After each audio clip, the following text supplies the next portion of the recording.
Hey guys, it's Matt here. Just want to talk to you guys, doing another one of these videos where I just kind of... It's funny because I don't necessarily want to do this video to tell you guys not to buy something or even to buy something. So it's not like I want to persuade you. It's not an episode of hard mode where I'm trying to, you know, kind of bring a lot of information to this, a lot of different like facts or sources. Not some other shows that I want to bring to the channel where like I'm focusing on older games or older consoles or anything like that. So, or just general Let's Plays. It's none of that right now.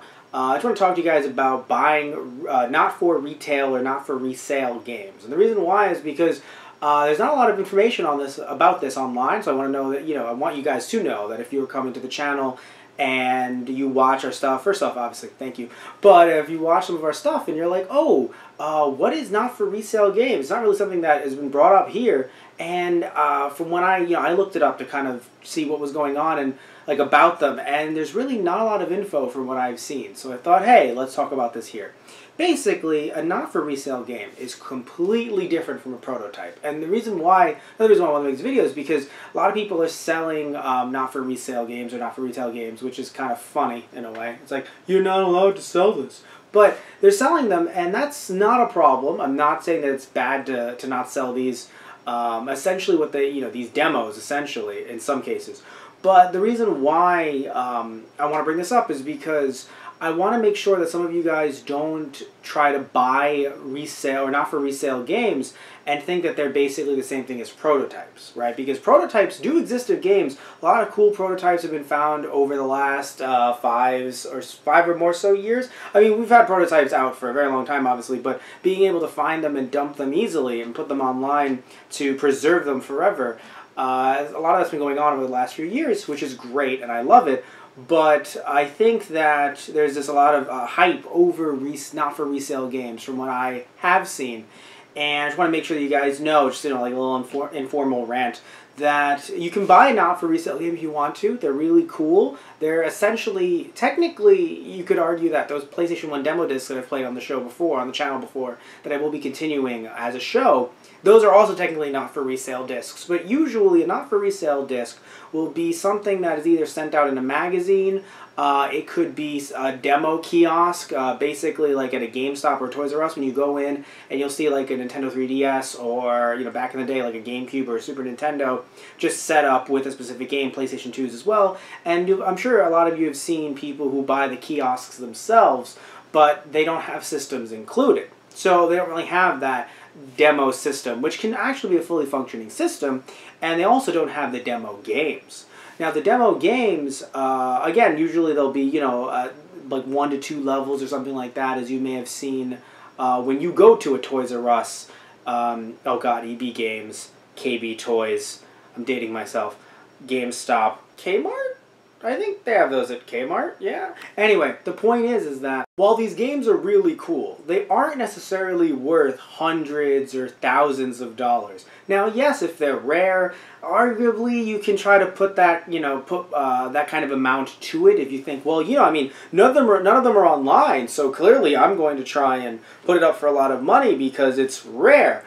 But at the end of the day, we're the ones that put rarity on these pieces of plastic and these discs. And I know that might seem a little bit controversial because, of course, there are people that sell games. I mean, on our eBay channel that's listed below in the description below, that's not a plug, we do sell games, right? So it's not like we are trying to sit here and say, oh, all games are worthless, right?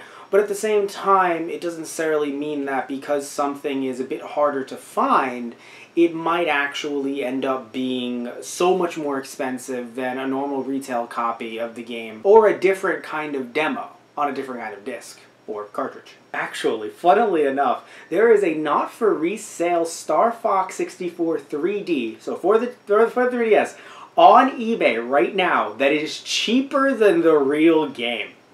So it just goes to show you that just because it says not for resale doesn't mean that it's cool or exclusive and that, oh my god, I need to jump on this immediately. Some of these games are actually the exact same game.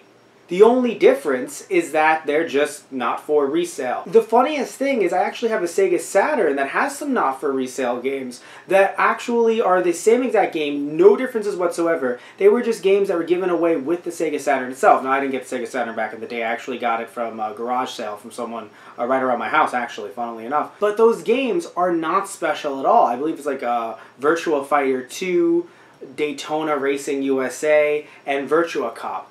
There's nothing special about them. They're just normal games that say not for resale on them. Now, there are some cases where there are some games that are actually really expensive. I'm pretty sure there was a Yoshi's Island international version, which was like a giveaway in a magazine, that actually has a lot of cool things that aren't in the US version of the release, I'm pretty sure.